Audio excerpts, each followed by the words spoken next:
The bright hum of the supermarket lights buzzed above, blending with the soft squeak of carts rolling across polished tile. Officer Daniel Hayes moved steadily down the cereal aisle, his dark uniform crisp, his boots clicking in rhythm with each measured step. Beside him padded Rex, a strong German shepherd with a sleek coat and eyes as sharp as his training. Rex had been by Hayes' side for years, loyal through long nights and tense calls, his presence a constant in a life that had grown increasingly unpredictable. Hayes' marriage had ended just months ago, and though he rarely spoke about it, the weight of solitude clung to him like a shadow. Rex, ever watchful, had become more than just a partner, he was the one steady heartbeat that kept Hayes grounded. In another part of the store, a little girl named Emily clutched the hand of her mother as they navigated the same aisle from the opposite end. Emily was 6, with soft brown hair that curled at the ends and a pink dress she insisted on wearing whenever she could. She looked like any other child to passing shoppers, her gaze darting to the colorful cereal boxes with curiosity. But beneath her quiet expression was a deep, unspoken fear. She had been terrified of dogs for as long as she could remember, or rather, since the day that changed everything. Her mother carried the memory like a weight she could never put down. A sunny afternoon in the park had turned into chaos when a speeding car, fleeing from a hit and run, came barreling toward the playground. Emily had been struck down, her small body motionless on the grass.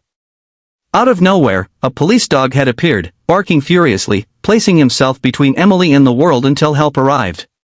Emily had been unconscious during the rescue and never saw the dog clearly. All she knew was that one had been there. Afterward, her fear took root, perhaps from the trauma, perhaps from the shadowy fragments of memory she couldn't piece together. And then, fate closed the distance between past and present in a single moment. As Hayes turned into the aisle, Rex slowed his pace. At first, Hayes thought it was a routine pause, something had caught the dog's nose, perhaps a faint trace of food or a familiar scent. But then Rex stopped completely, his entire frame going still. His head tilted slightly, ears pricked forward, and his eyes locked onto a small figure partially hidden behind a woman's legs. Emily peeked out cautiously, her hand gripping the denim of her mother's jeans as though it were her lifeline. Something in Rex's stance shifted. His tail lowered, his gaze softened, and then he let out a quiet whimper, a sound Hayes had rarely heard from him. Rex didn't whimper on duty. Not ever. Hayes followed his partner's gaze and noticed the girl, her hesitant posture, her wide brown eyes studying them with equal parts fear and fascination. As she moved slightly, Hayes caught sight of a faint scar running along her left hand. A memory stirred within him. He had seen that scar before, though on a much smaller, bloodied hand. He remembered the day in the park, Rex lunging into danger, the chaos of paramedics arriving. The little girl had been whisked away before Hayes could learn her name. Now, in this quiet grocery aisle, it was as if time had looped back on itself. Emily's mother realized the dog's attention and stepped forward slightly, explaining in a low voice that her daughter had been in an accident a year ago. Hayes listened silently, his gaze shifting between the woman and the girl. When she mentioned a police dog that had been there that day, Hayes' heart tightened. This wasn't coincidence, this was the reunion neither the dog nor the child had ever expected. Rex eased forward slowly, each step deliberate. Emily didn't retreat. She simply watched him, breathing quick and shallow. When he stopped a foot away and lowered himself into a sitting position, his head slightly bowed, Emily took one tentative step forward. Then another. Finally, she knelt in front of him and placed her small hands in his fur. Rex closed his eyes and leaned into her touch. The store noise faded. It was just them, two lives stitched together by an act of courage neither could forget. From that day on, Emily spoke about Rex constantly. She asked her mother questions about dogs, wanting to know everything, what they dreamed about, if they remembered people, if they had feelings. Hayes, moved by the encounter, called Emily's mother a week later with an offer. If she agreed, Emily could visit the station to see Rex in a safe environment. The department was hesitant at first, police dogs weren't meant for casual visits, but Hayes pressed gently until they relented. Emily's first visit was cautious. She sat in a chair across the training room while Rex lay on the floor, his eyes following her every movement. Over time, the space between them closed. By the third visit, she was offering him treats from her palm, her laughter filling the room.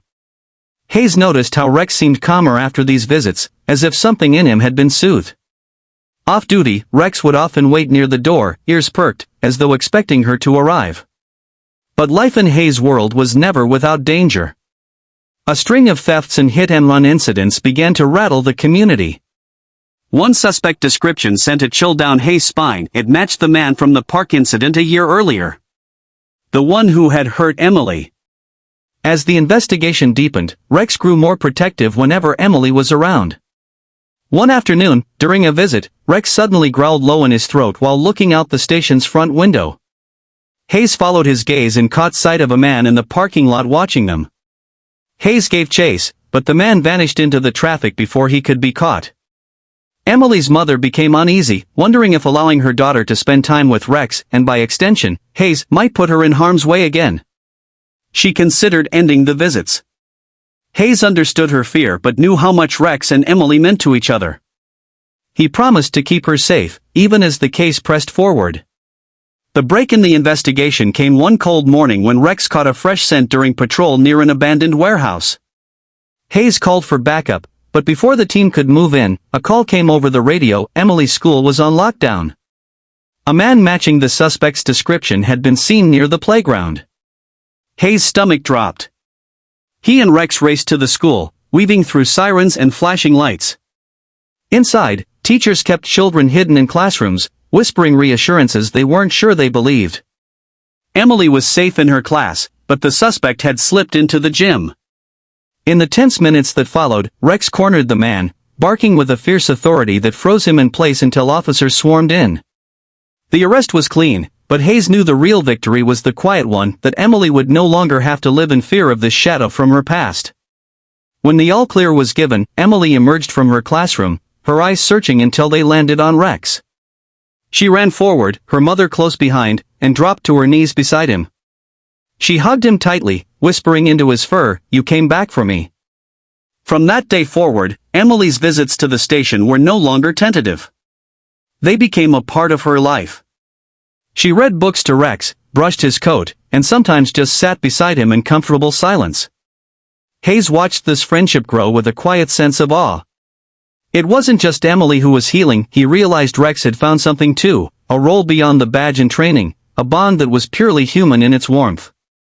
Months later, at a community event, Emily stood on stage with a handmade medal crafted from cardboard and ribbon. She knelt and placed it around Rex's neck as the crowd applauded. Rex didn't understand the applause, but he understood her smile, and that was enough. Hayes stood at the edge of the stage, hands in his pockets, a small smile tugging at his lips. The world felt a little lighter. If this story touched your heart, please like, share, and subscribe to Positive Tales. Your support helps us bring you more real stories of courage, loyalty, and unexpected love that change lives forever. Special request: comment below if you believe some connections are destined to happen, no matter where, no matter when.